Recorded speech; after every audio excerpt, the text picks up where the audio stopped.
जी प्यारिओ, सजी सवेर का सलाम। अज सुबह सुबह हल्की हल्की हवा भी चल रही है, बदल भी होया है, लेकिन बदल स्टिल जे कुछ नाराज है।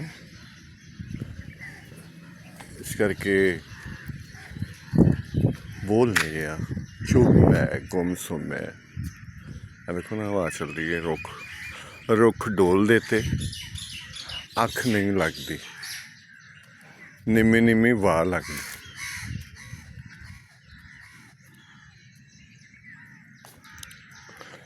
अच्छा, अज असी ना गल करने जिन्होंने कहते तारीख दोहराती अपने आप को।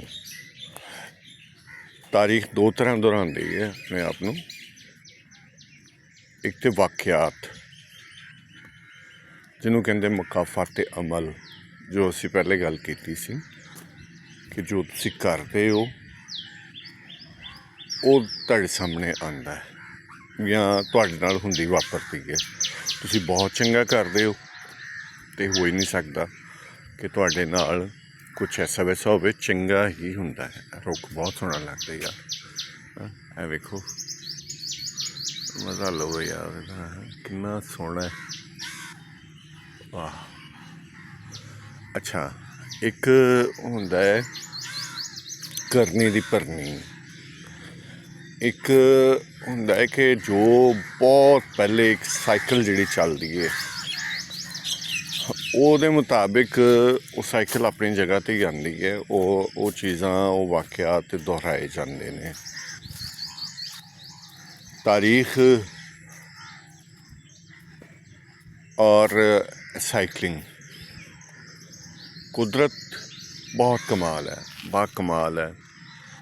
ये अपने आप को दोहराती भी है और याद भी कराती है वो वाकयात जो हो चुके होंगे ने। कदी कदी असी किसी चीज़ को साम संभाल लें, लेकिन मोस्टली इंज हुंदा है कि वो साम संभाल नहीं हो सकती। यानी कि सेम चीज़ां तुहाडे सामने आंदियां ने।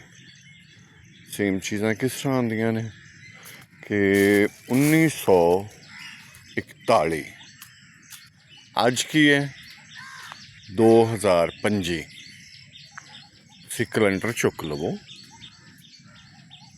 1941 का और 2025 का तुहाडे सामने है।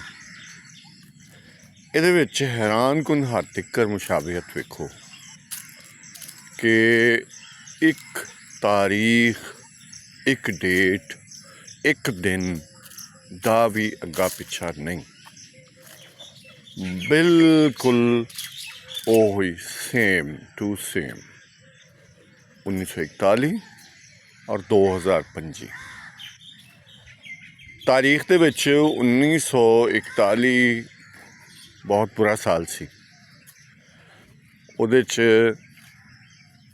ਚੰਗੇ ਕੰਮ ਤੇ ਕੋਈ ਟਾਵੇਂ ਵਿਰਲੇ शायद ਲੱਭਣੇ ਹੀ ਪੈਣਗੇ, लेकिन बुरे और भयानक किस्म के काम बहुत ज़्यादा हुए सन। किवें कि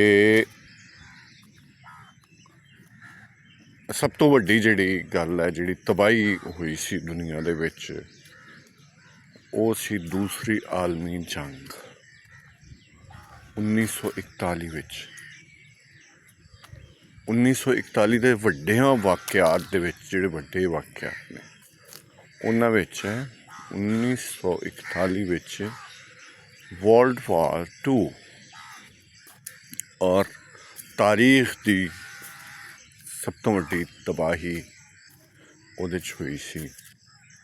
उहदे विच एटम की वरतों हुई सी दुनिया सब तो पहली बारी, एटम बम, जिहदे असरात अज तक ने। और रब ना करे, तुसी वेख रहे हो जो हालात बने हुए ने, जिस पासे मामला जा रहे हैं, तो बाकी जिहड़े उस विच तुसी अगर वेखदे हो, एक क्लिक ते है ना, इस टाइम सारियां चीज़ां तुहाडे कोल, ਤੁਹਾਡੇ ਹੱਥ ਵਿੱਚ ਮੋਬਾਈਲ ਤੁਸੀਂ ਫੜਿਆ ਹੈ, ਜਿਹਦੇ 'ਤੇ ਤੁਸੀਂ ਹੁਣ ਮੈਨੂੰ ਸੁਣ ਰਹੇ ਹੋ, ਵੇਖ ਰਹੇ ਹੋ। ਅਤੇ ਇਹ ਇਸੇ ਤਰ੍ਹਾਂ ਹੀ ਹੈ। ਆਪਾਂ ਅੱਜ ਇਹਨਾਂ ਦੇ ਵਿੱਚੋਂ ਦੀ ਨਾ ਚੱਲੀਏ ਮਿੰਨੀ ਜੰਗਲ। ਅੱਛਾ, ਸੋ ਇਹਨਾਂ ਚੀਜ਼ਾਂ ਨੂੰ ਵੇਖਣ ਦੀ ਜ਼ਰੂਰਤ ਹੈ। ਫਿਰ ਸਾਡੇ ਕੋਲ ਸਾਡੇ ਪੰਜਾਬ ਦੇ ਹਵਾਲੇ ਨਾਲ ਵੀ ਬਹੁਤ ਸਾਰੇ ਜਿਹੜੇ ਬੁਰੇ ਅਸਰਾਤ ਨੇ, ਬੁਰੇ ਕੰਮ ਨੇ, ਮਾਮਲਾਤ ਨੇ, ਉਹ ਵੀ ਉਸ ਸਾਲ ਵਿੱਚ 41 'ਚ ਹੋਏ। ਤੁਸੀਂ ਵੇਖਦੇ ਹੋ ਕਿ ਇਸ ਵੇਲੇ ਸਾਡੇ ਮਾਮਲਾਤ, ਸਾਡੀ ਇਕੋਨਮੀ ਔਰ ਆਮ ਬੰਦਿਆਂ ਦੀ ਜ਼ਿੰਦਗੀ ਉਹ ਕਿੱਥੇ ਪਹੁੰਚ ਚੁੱਕੀ ਹੈ, ਉਹਦੇ ਵਿੱਚ ਕੀ ਮਾਮਲਾਤ ਨੇ, ਇਸ ਤਰ੍ਹਾਂ ਇਹ ਵੀ ਤੁਸੀਂ ਵੇਖ ਸਕਦੇ ਹੋ। ਲੇਕਿਨ ਮਾਮਲਾ ਹੈ ਕਿ ਇਹ ਸਭ ਕੁਝ ਹੁੰਦਿਆਂ ਹੋਇਆ ਅਸੀਂ ਅੱਖ ਕਦੋਂ ਖੋਲਾਂਗੇ? ਸਾਡੀਆਂ ਅੱਖਾਂ ਤਾਂ ਅਜੇ ਵੀ ਬੰਦ ਨੇ। ਅਸੀਂ ਤਾਂ ਅਜੇ ਵੀ ਸੁਮਨ ਬੁਕਮਨ, ਚੁੱਪ ਚਪੀਤੇ, ਬੋਲਦੇ ਵੀ ਨਹੀਂ, ਕਹਿੰਦੇ ਵੀ ਨਹੀਂ, ਮਹਿਸੂਸ ਕਰਨੇ ਆ। ਲੇਕਿਨ ਜਿਵੇਂ ਅਸੀਂ ਸਟਿਲ ਕੋਈ ਸਾਡੇ 'ਤੇ ਟੂਣਾ ਹੋਇਆ ਹੁੰਦਾ ਹੈ, ਜਾਂ ਕੁਛ ਐਸਾ ਹੈ ਕਿ ਅਸੀਂ ਉਹਨੂੰ ਜਰਨ ਡਏ ਹਾਂ,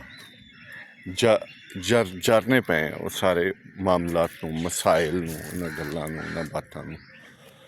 ਸੋ ਇਸ ਜਰਨ ਦੇ ਵਿੱਚ ਜਿਹੜਾ ਹੈ ਉਹ ਨੁਕਸਾਨ ਕਿਹਦਾ ਹੈ?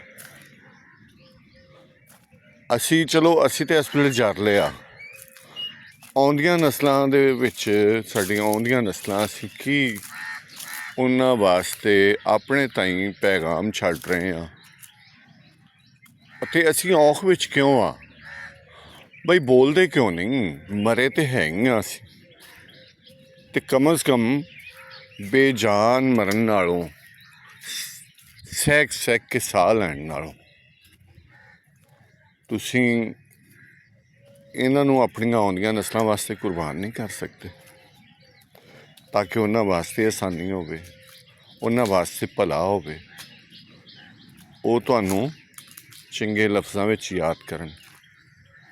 ਕੀ ਕਹਿੰਦੇ ਹੋ? ਕਿਉਂਕਿ ਵਾਕਿਆਤ ਦੀ ਜੇ ਅਸੀਂ ਲਿਸਟ ਖੋਲ੍ਹ ਲਵਾਂਗੇ ਨਾ, ਅਤੇ ਫਿਰ ਉਹਨਾਂ ਦੀ ਤਫਸੀਲ ਹੀ ਦੱਸੀ ਜਾਵਾਂਗੇ। ਅਸਲ ਗੱਲ ਤੋਂ ਸ਼ਾਇਦ ਅਸੀਂ ਪਿਛਾਂਹ ਹਟ ਜਾਈਏ ਔਰ ਨਾ ਕਰ ਪਾਈਏ। ਸੋ ਅਸਲ ਗੱਲ ਜੋ ਮੈਂ ਤੁਹਾਨੂੰ ਸਮਝਾਤੀ ਹੈ, ਉਸ ਸਾਲ ਦਾ ਵਾਕਿਆ ਔਰ ਹੁਣ ਜੋ ਹੋ ਰਿਹਾ ਹੈ, ਜੋ ਹੋਣ ਜਾ ਰਿਹਾ ਹੈ, ਉਹਦੀ ਨਿਸ਼ਾਨਦੇਹੀ ਕਰ ਚੁੱਕੇ ਹਾਂ। ਸੋ ਤੁਸੀਂ ਆਪ ਸਮਝਦਾਰ ਹੋ।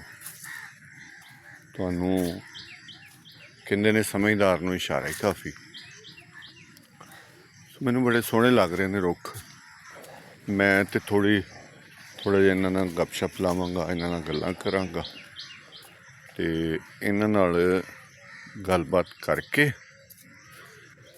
ਅਤੇ ਫਿਰ ਜੋ ਮੇਰੀ ਵੀ ਰੂਟੀਨ ਹੈ, ਲੇਕਿਨ ਕੋਸ਼ਿਸ਼ ਹੁੰਦੀ ਹੈ ਕੁਛ ਹਟ ਕੇ ਥੋੜ੍ਹਾ ਜਿਹਾ ਹੋਵੇ, ਉਸ ਰੂਟੀਨ ਤੋਂ ਹਟ ਕੇ, ਉਹਨਾਂ ਮਾਮਲਾਤ ਤੋਂ ਜਿਹਦੇ ਵਿੱਚ ਮੈਂ ਸਮਝਾਂ ਕਿ ਮੈਂ ਅੱਜ ਕੋਈ ਐਸੀ ਚੰਗੀ ਗੱਲ ਹੋ ਗਈ ਹੈ, ਅੱਜ ਕੋਈ ਐਸਾ ਇੱਕ ਅਮਲ ਹੋ ਗਿਆ ਜਿਹਦੇ ਨਾਲ ਮੇਰਾ ਅੰਦਰ ਮੁਤਮਈਨ ਹੋਵੇ। ਇੱਥੇ ਮੈਂ ਰੂਟੀਨ ਚਾਹੁੰਦਾ ਹੈ ਨਾ, ਮੈਂ ਇਹਨਾਂ ਰੁੱਖਾਂ ਬੂਟਿਆਂ ਨਾਲ ਗੱਲਾਂ ਬਾਤਾਂ ਕਰਨਾ। ਇਹ ਮੇਰਾ ਹਾਲ ਹਵਾਲ ਪੁੱਛਦੇ ਨੇ, ਮੈਂ ਇਹਨਾਂ ਦਾ ਪੁੱਛਣਾ ਵਾਂ, ਔਰ ਇਸੇ ਤਰ੍ਹਾਂ ਜ਼ਿੰਦਗੀ ਅੱਗੇ ਲੰਘ ਰਹੀ ਹੈ। ਕਾਫੀ ਦਿਨਾਂ ਤੋਂ ਸੋਚ ਰਹੇ ਹਾਂ ਕਿ ਕਿਤੇ ਨਿਕਲਿਆ ਜਾਵੇ, ਲੇਕਿਨ ਨਿਕਲ ਨਹੀਂ ਪਾ ਰਿਹਾ। ਸੋ ਇਸ ਆਸ ਨਾਲ ਕਿ ਜ਼ਿੰਦਗੀ ਬਾਰੇ, ਆਪਣੇ ਬਾਰੇ, ਆਪਣੀਆਂ ਆਉਂਦੀਆਂ ਨਸਲਾਂ ਬਾਰੇ ਤੁਸੀਂ ਜ਼ਰੂਰ ਸੋਚੋਗੇ ਔਰ ਕੋਸ਼ਿਸ਼ ਕਰੋਗੇ ਕਿ ਤੁਹਾਡੇ ਕੋਲੋਂ ਕੋਈ ਐਸਾ ਅਮਲ ਹੋ ਜਾਵੇ ਜਿਹਦੇ 'ਤੇ ਤੁਸੀਂ ਆਪਣੇ ਆਪ ਤੋਂ, ਆਪਣੀਆਂ ਆਉਂਦੀਆਂ ਨਸਲਾਂ ਤੋਂ ਮੁਤਮਈਨ ਸਮਝੋ ਆਪਣੇ ਆਪ ਨੂੰ। ਆਪਣਾ ਉਹਦੇ ਵਿੱਚ ਸਮਝੋ ਕਿ ਤੁਸੀਂ ਇੱਕ ਭਲੇ ਵਿੱਚ ਆਪਣਾ ਹਿੱਸਾ ਪਾਇਆ।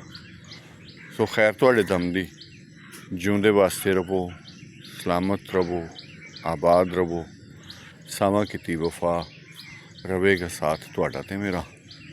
ਫਿਰ ਮਿਲਾਂਗੇ, ਉਦੋਂ ਤੱਕ